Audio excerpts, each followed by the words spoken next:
Chris, you've done a bit of a pick swap. Can you take us through that one? We have, yeah. We're really keen to get another pick in this year's first round. Obviously, giving up next year's first round draft pick to do it, but want to have another pick this year. Next year's a more compromised draft from the number of players who are tied to either father sons or NGA. So we thought that we go in the path of having an extra pick this year. Really exciting for the club. I think from our perspective to potentially be able to bring in 3 first round picks and depending on where the bids fall, Jackson Mead also would be a really good outcome for the club. Is there any thought of packaging up any of those first round picks and trying to move up higher in the draft? Yeah, I mean we'll leave that open. Obviously we've got the potential to still do pick swaps from now until I think it's Friday, and then obviously on the night as well. So we'll look at what's best for the club in the meantime, but that's certainly an option. Yeah. Did you knock on Brisbane's door, or how does that happen? Well, I think there was just discussion ongoing. We had certainly made it known that our want was to have another early pick in the draft, and so Brisbane were the club who were most keen to obviously get something done. The impact that the boys made your first round of your early picks this season, giving you confidence to go again? Yeah, it certainly does, Reece. I mean, from our perspective, to have Rosie, Butters, Dersma do what they did last year. At around about the same picks, obviously outside of Connor, gives us a little bit of confidence to say, all right, well, we think that 1 or 2 of those guys should be able to compete for selection at AFL level straight away, and you all saw the energy and enthusiasm that those guys bring to your club. So keen to get at it, certainly. How they reported for duty today? I know everyone's obviously in great nick and everything, but are you pleased? Is there anyone who's caught your eye? Oh no, look, I mean it was fantastic to see Robbie Gray out doing some running. This time last year, if you remember, he was coming off of surgery and really having to manage his body significantly. So to see Rob out there and running and for him to tell me after the session that he felt really good was a great thing for us, and certainly for him, because he's pre-season hasn't been kind to him over the last couple of years. And Jack Watts has obviously done some great things. Zach Butter leading the running. If you've seen so far, he's been outstanding. Ryan Burton coming back looking outstanding as well, really top notch. So look, those guys have come back in a professional manner. But as I say, seeing Rob and Jack and those guys get back is a great thing. What about Sammy Hayes? He's another one from last year who's probably still building up. What are the expectations you'd have on him for next season? Well, I think I've well known that I've got some high hopes for Sam. I think we were rapt at the time that he slipped to pick 46 or whatever it was a couple of years ago, and I think he's got a real future in the game.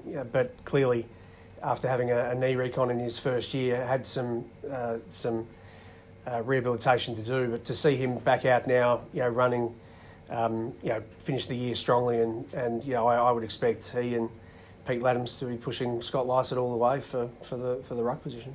When do you expect Jack Watts to be playing again next season? Well, we're hopeful that it's round 1. Right now he's doing a fair bit of running away from the group, but progressing into change of direction type stuff, which is probably where the danger lies now with Jack.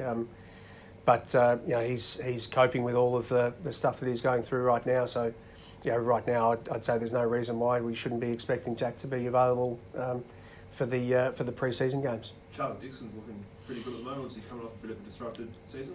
Well, Charlie's another one, isn't he? That you look at and think this time last year he was still really battling with the injury that he sustained at the end of the year before. So he looks to have slimmed down a little bit, and certainly will, if he's up and running, we'll add something that we didn't probably have consistently last year. So to think that Charlie played 9 or 10 games, if we can get him back to 2017 type, 2018 form, you'd think that we're going to be in a far better spot than what we were last year. Did he go away and do a bit of work in the off season in the US? Is that right? Yeah, he did. Yeah, so he went over.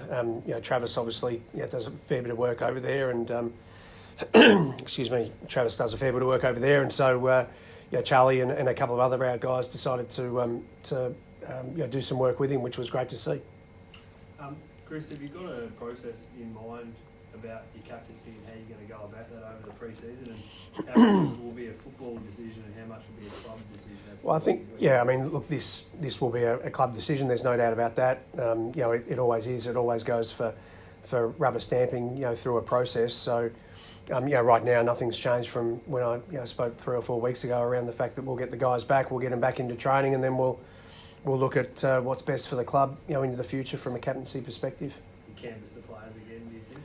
Yeah, we'll work through with the guys. You know, I've no doubt that, and some of them expressed their view as to how, you know, things worked last year. So, but as we do every year, you know, you sit down and you think about what's best for the group and also what's best for the club, and that's going to be something that's obviously spoken about a fair bit, but it will be, you know, in the forefront of all of our minds. Is your feeling that it did work or it didn't work? I think the guys have said pretty much that from a playing perspective, they saw it working really well. But, you know, we come back to this time every year and saying, well, whatever is in the best interest of the club that we'll do. So that's a position that we're in again now. And as I say, we'll get the guys back over the next few weeks. We'll get them back into training, and then we'll look at what the next steps are for the captaincy. From what we saw, Hammer and I think Xavier just doing laps. Are they just modified programs? Yeah. So Hammer obviously had his knee operated on at the end of last year, and Davies just reported some minor soreness. So this time of year, you don't want to push the guys too much. So and I think Dan Houston was in that group as well. So nothing to worry about. But those guys just away from the group for the next couple of days probably. Who are the small forwards you see having a Sammy Gray's spot, Chris? Who do you see trying to take that? Yeah, well, I mean, Kane Farrell, Tobin Cox certainly are two guys. Boyd Woodcock, you know, assuming that we are able to reselect him on our rookie list. You know, I'm sure that there'll be, you know, someone looked at from a draft perspective. You know, we've got a group of guys who need to be given opportunities at that small forward position who we think can take us into the future. You know, it was part of the reason why we made the decision we did during the delisting process.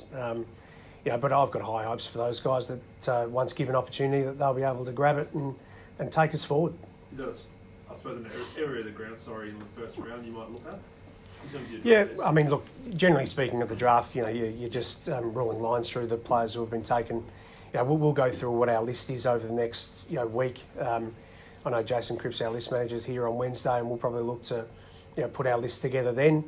And then we'll just have to see how the draft unfolds. I mean, the good part about having an extra first round pick is, you know, we get to control that part of the draft a little bit more if we can, you know, get an understanding as to, you know, who wants who around us. So, yeah, it's really exciting to be able to go into another draft with, you know, 3 high quality picks. I suppose part of that, the thinking around the deal was that around Jackson Mead and about how you can sort of structure your picks by getting Jackson as a father-son.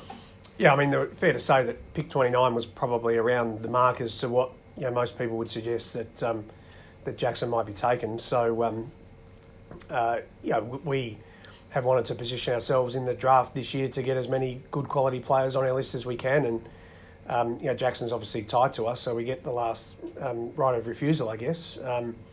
So now having 3 picks, you know, early in the draft certainly make it more likely that Jackson is bid after 18, but. Yeah, that remains to be seen how that plays out on draft night. We'll obviously play out, and we'll have to make whatever assessments we need to. But you know, now if Jackson's bid after pick 18, then it probably becomes an easier decision for us.